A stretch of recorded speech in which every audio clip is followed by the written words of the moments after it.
first time I heard my dead sister's voice through the baby monitor. She was whispering my name. Emily. It was a faint, tired voice. Familiar. It drifted into the room like a cold breath. The monitor's little screen blinked green for a second. Then, silence. My baby was fast asleep. Or at least, I thought so. My name is Emily. I've been living in a wooded town in northern Washington for 3 years. My husband travels abroad frequently for work. When he's gone, it's just me and my baby boy in the house. I work from home as a children's book editor. I used to love the quiet. Now, even silence feels threatening. The first time I heard that voice, my mind tried to protect me. It's just exhaustion, I told myself. Maybe the monitor was glitching. Maybe my son had mumbled something. He was just beginning to speak after all. I even laughed. Of course it's not Lily's voice. She's been dead for years. But somewhere deep inside me, I knew exactly whose voice it was. Lily was my younger sister. Beautiful, free-spirited, a little dangerous. She was always drawn to dark things. Tarot cards, candles, old books. Eventually, she got lost in them. We drifted apart for years because Lily stopped being Lily. Talking to her felt like talking to someone else. At one point, she claimed she could speak to our mother through a spirit guide. She couldn't have children. When the doctors told her she was infertile, she withdrew even further. "I'll find my own path," she once told me. That path led her to her death. Even her death was unexplained. She was found in a hotel room in New Orleans, asleep in bed, suffocated. The door had been locked from the inside. I cried at her funeral. But more than grief, I felt fear. Because Lily had been buried with something dark, something that didn't belong to her. And now I wondered, had it followed me? At first, I ignored the sounds. Static from the monitor, I thought, or just my son's imagination. He sometimes said her name, Lily, to his toys or to the wall. But toddlers say strange things. I didn't want to give it meaning.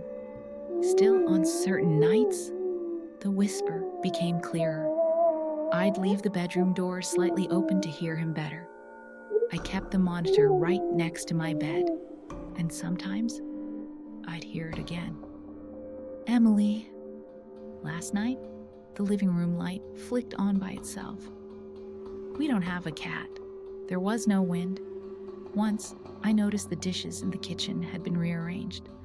I told myself I must have forgotten how I left them. Maybe. But there's a weight in my chest now.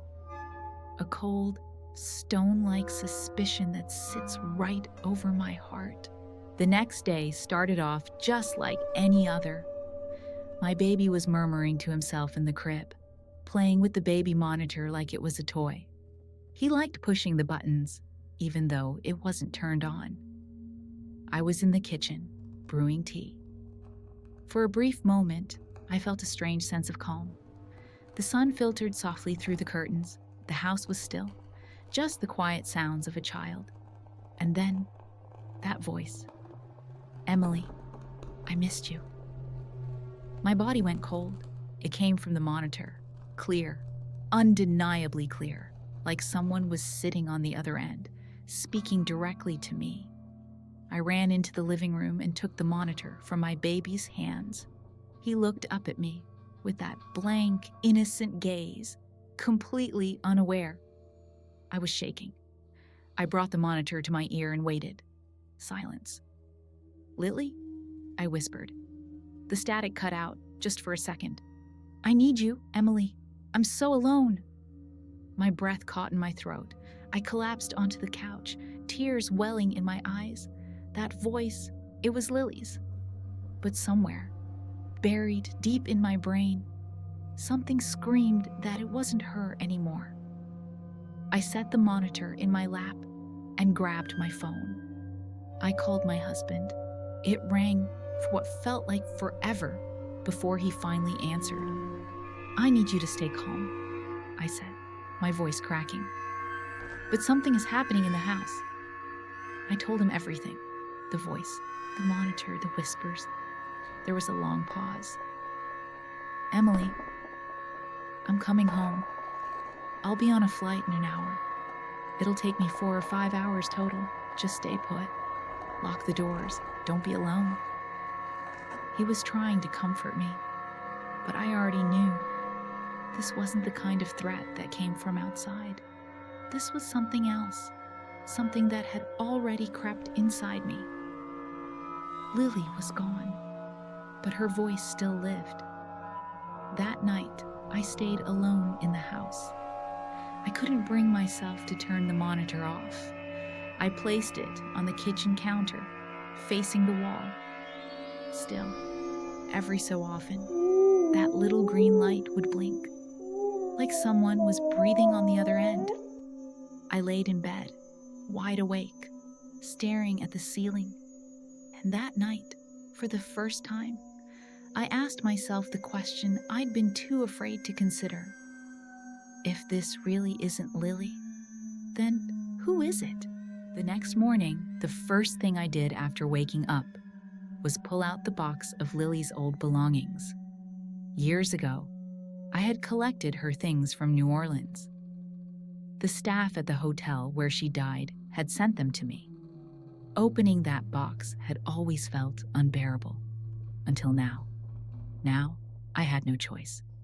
The answer had to be in there. Inside, I found a small notebook, black cover. The edges looked burned. It was filled with Lily's handwriting. Prayers, symbols, sketches, words I didn't understand. But one page, just one, stopped me cold. My soul is no longer mine. The voice I summoned with blood and soil now echoes inside me. I gave something in return. It promised me eternity in exchange for a child's soul. My heart nearly stopped. It was her handwriting, and scribbled at the bottom of the page was a name. Emily. As the notebook slipped from my hands and hit the floor, the monitor came to life again. This time, the voice was firmer, clearer, but there was something in it. It started like Lily, and then it changed. "Your son belongs to me now, Emily. The final offering, the last gateway." I reached for the monitor, trying to shut it off, but the buttons didn't work. I yanked the cable out, pulled the batteries. Still, the voice continued, over and over, calling my name. And in that moment, I was forced to accept a horrifying truth. This voice didn't belong to Lily. It was something else, something that had spoken through her, that had taken her, my son. I ran for the crib, my lungs tightening, my vision narrowing. The bed was empty. "My baby!"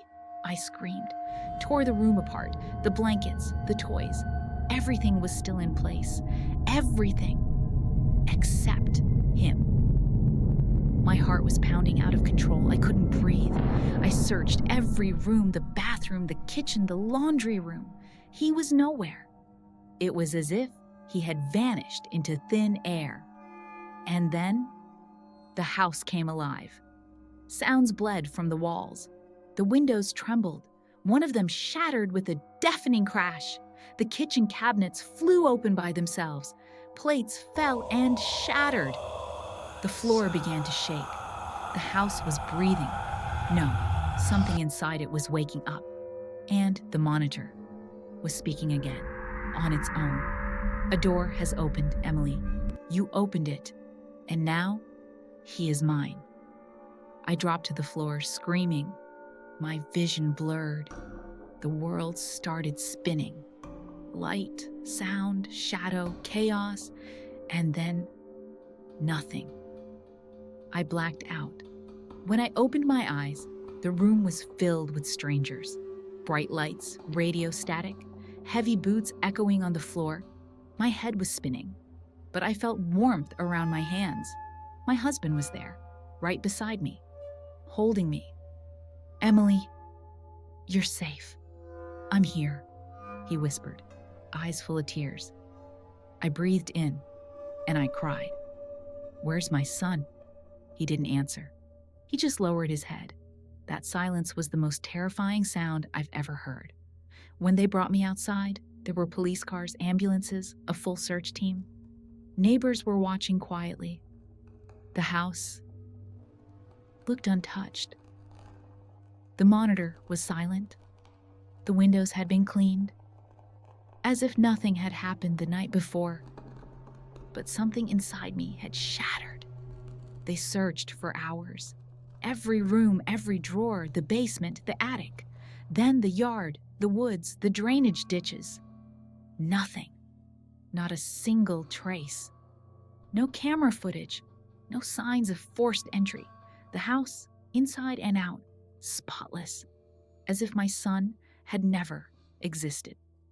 After a week, the search stopped. The case stayed open but unanswered. One word became a permanent scar in my life: missing. We sold the house, left it behind, memories and all. We moved to another state, a different house, different walls, same shadows. I never got pregnant again. The doctors could find no reason why. But I know something was taken from me that night, like a piece of my soul. Like the last light inside me went out. It's been 5 years. 5 long years. Every night before bed, I think about that baby monitor that once sat next to me. Sometimes in my dreams, it turns on again. Sometimes I hear Lily's voice, but I know it's not her. And sometimes, in the quietest hour of the night, I still hear it whisper, "Emily."